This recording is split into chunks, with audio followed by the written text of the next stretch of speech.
Hello everyone. તો આજે હું તમારી સાથે કોઈ રેસીપી શેર કરવા નથી જઈ રહી, પણ આજે મેં કઈ રીતે ફુદીનો વાવેલો છે તમે જોઈ શકો છો કે આ મસ્ત એવો ફુદીનો વાવી લીધેલો છે મેં.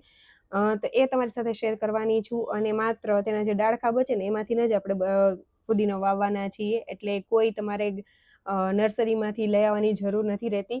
આ વસ્તુ ઘણા લોકોને ખબર પણ હશે, પણ આ વિડીયો એ લોકો માટે છે કે જે લોકોએ ક્યારે પણ આ રીતનો ફુદીનો વાવ્યો નથી એ લોકો માટે. મેં આ રીતની ડાળખી લીધેલી છે, મતલબ કે પાંદડા કાઢી લીધેલા છે, અને ડાળખીની પસંદગી એવી કરવી, એટલે કે જે સ્ટીક હોય ફુદીનાની તે પસંદગી કરવી કે તે થોડી જાડી હોય આ રીતની.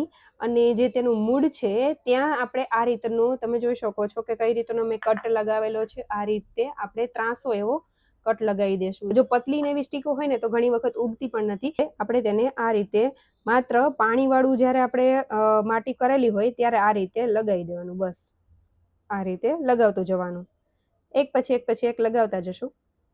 નથી આ જે સ્ટીક બધી છે એ મેં 4 થી 5 દિવસ પહેલાં મેં લગાવેલી હતી. તો તમે જોઈ શકો છો કે અહીંયા નાના નાના પાંદડા પણ આવી ગયા છે. માત્ર 2 દિવસ હું 2 ટાઈમ જ પાણી પાઉં છું એને, અને ઉપરથી સુકાઈ જશે, પણ આ રીતે જ્યાંથી તેની જે ગાંઠ હોય ને ત્યાંથી આ રીતે પાંદડા નીકળતા જશે.